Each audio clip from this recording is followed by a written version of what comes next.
lanjutkan. Jadi tadi sampai keras ya, sampai keras door to door dan mewawancari orang satu persatu itu agak sulit ya. Jadi jangan pernah dilakukan kalau memang itu menyulitkan. Jadi melakukan telepon survei juga akan sangat mempermudah teman-teman juga. Keuntungan terakhir, nilai tanggapan jika survei benar dan dilakukan oleh pewawancara yang terlatih, kebenaran mencapai 80-90%. Oke, di dalam tata cara menggunakan telepon, kemudian bertanya menggunakan telepon juga harus sesuai dengan keahlian yang ditanyakan ya. Pada saat teman-teman menanyakan tentang pajak, teman-teman harus tahu latar belakang pajak seperti apa, prosedur untuk penanganan pajak seperti apa. Jadi pada saat melakukan pertanyaan ke responden, teman-teman sudah tahu bahwa memang keadaan sesungguhnya politis atau keadaan sesungguhnya perusahaan itu seperti apa. Itu ya, jadi harus sesuai dengan terlatih dan hasil keakurasinya itu adalah 80-90%. Jadi itu sangat menguntungkan juga ya dalam mengambil keputusan atau mengambil metode penelitiannya secara kuanti. Nah, ini ada kerugiannya. Kerugian dalam melakukan survei telepon adalah dalam mendapatkan akses untuk mendapatkan nomor telepon responden. Karena teman-teman harus mencari dulu siapa responden yang harus saya cari. Itu akan memakan waktu. Tapi jika teman-teman sudah dapat mendapatkan nomor teleponnya, misalnya yang teman-teman cari adalah teman-teman kantor, itu juga sangat mempermudah, jadi nggak ada masalah. Tetapi yang menjadi masalah adalah ketika teman-teman mencari data pajak, misalnya mengambil pajak dengan metode kuanti, kemudian teman-teman menggunakan media bantuan yang menggunakan telepon survei, agak sulit ya. Teman-teman harus datang ke Telkom mencari data-data, wah kayaknya repot. Jadi itu jangan membuat satu riset penelitian itu mempersulit diri sendiri.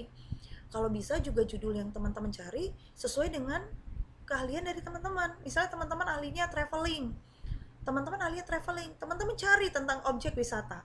Karena apa? Karena teman-teman sudah melakukan kegiatan tersebut, tahu dunia traveling seperti apa. Contohnya lagi, jika teman-teman suka dengan olahraga, seperti saya contohnya, saya suka taekwondo. Berarti saya mencari penelitian yang sesuai dengan keahlian saya di bidang taekwondo. Bisa saya tentang klub saya di mana saya melatih, kemudian saya bisa meneliti tentang murid-murid saya dan lain sebagainya. Itu akan jauh lebih mudah untuk membuat suatu penelitian dibanding teman-teman mencari penelitian yang saya mau judulnya yang keren, saya mau judulnya yang kayaknya ini keren nih, terus teman-teman bingung, terus saya harus memulai dari mana ya, terus saya ngambil penelitiannya, saya ngambil kuanti atau kuali ya, aduh jangan deh. Itu akan membuat penelitian teman-teman harusnya 6 bulan menjadi 2 tahun. Jadinya teman-teman tidak akan selesai-selesai itu kuliahnya karena memikirkan judul yang keren, tapi kemampuan teman-teman untuk keahlian teman-teman di bidang tersebut itu minim. Itu jangan sampai teman-teman mengambil hal-hal seperti itu. Ambil sesuai kesenangan hobi saya apa. Saya tuh sebenarnya jagonya di bidang apa. Itu yang sebenarnya yang akan mempermudah dan cepat dalam menyelesaikan tugas penelitian. Oke, sekarang Omnibus and Piggy Bank Survey. Di sini ada dua.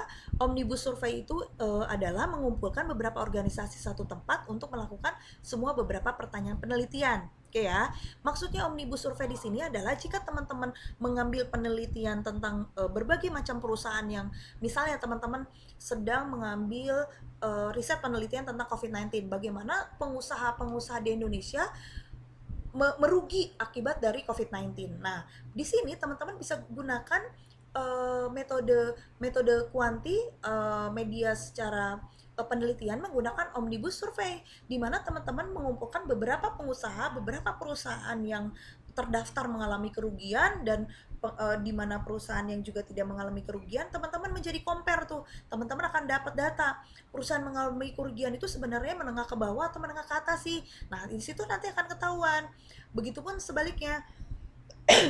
Sebenarnya yang untung itu sebenarnya masih pengusaha menengah ke bawah atau menengah ke atas. Jadi teman-teman bisa melihat itu maksudnya dari omnibus survey. Nah, kalau piggy bank survey ini, piggy bank survey di sini adalah sebuah organisasi membeli sebuah pertanyaan dalam survei nasional yang dilakukan oleh organisasi survei.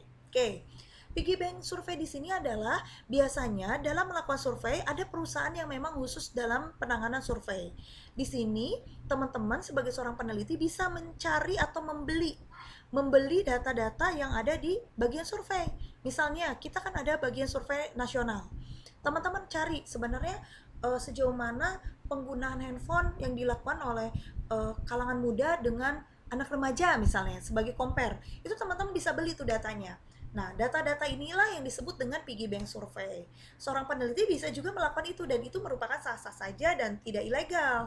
Jadi, semua hal yang bisa dilakukan dalam melakukan penelitian bisa teman-teman ambil mana yang menurut teman-teman saya lebih menyukai. Apakah teman-teman lebih suka atau kualitatif, metode penelitian kualitatif atau kuantitatif.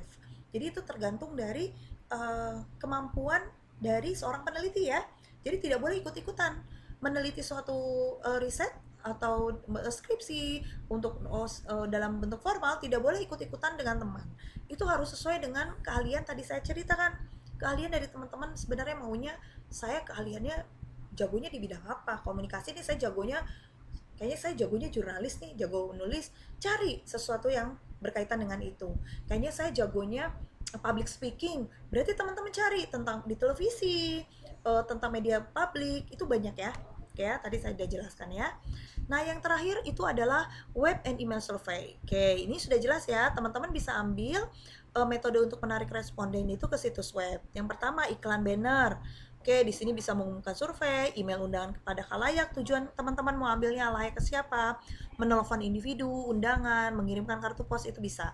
Mengirimkan kartu pos lewat email itu juga mempermudah penelitian. Jadi, di antara beberapa metode tadi adalah tujuannya mempermudah seorang peneliti dalam melakukan riset. Oke ya. Oke, sampai di sini dulu teman-teman untuk mata kuliah kita di 7 pertemuan ini. Oh iya, sorry. Untuk teman-teman ini 6 kali pertemuan ya. Ini sudah cukup sampai di sini. Nanti untuk selanjutnya di UTS, saya harap teman-teman bisa mempelajari dari video yang saya kirim ya. Pada satu tes besok, semoga teman-teman mudah dalam mengerjakan. Tetap sehat, tetap di rumah.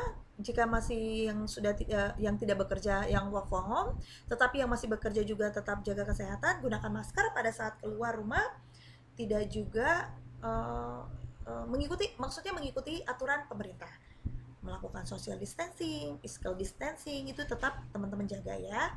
Untuk kritik saran, teman-teman bisa kita lakukan seperti biasa di WhatsApp group. Jangan lupa untuk subscribe video ini agar dan lonceng notifikasi agar teman-teman selalu dapat informasi terbaru dari video-video saya.